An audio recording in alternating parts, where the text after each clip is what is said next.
Today we're going to take a look at what's called the business cycle. The business cycle divides the economic development of an economy into distinct recurring phases. Analyzing these phases helps to determine the current economic situation and also to forecast future economic conditions, as each phase of the business cycle is followed by a specific subsequent phase. In essence, the term business cycle simply describes the economic situation of an economy. Let's get started. The business cycle is typically depicted as follows. The x-axis shows the progression of time, while the y-axis captures the development of the gross domestic product, GDP, of the economy under consideration. The first phase shown here is the so-called expansion phase. In this phase, GDP rises significantly. Indicators signaling an expansion include decreasing inventory levels and increasing demand.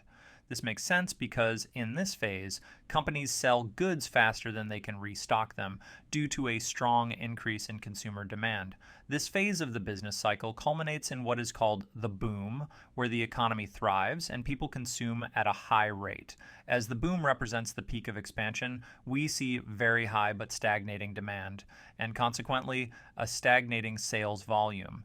This positive development has thus temporarily reached its maximum. Following the boom is the downturn or recession. Here, inventories begin to increase again due to declining demand, as companies are now selling their goods at a slower rate. The lowest point of this cycle is known as the depression. During an economic depression, there is very low but stagnating demand, and thus also a very low but stagnating sales volume.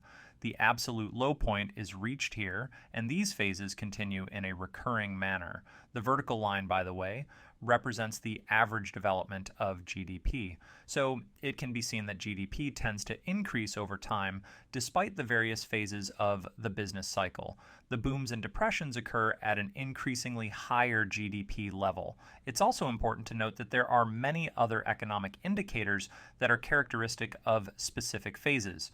In this video, however, we've covered some of the most important ones. We hope this video has helped you understand the topic of the business cycle. See you next time, and have a good one.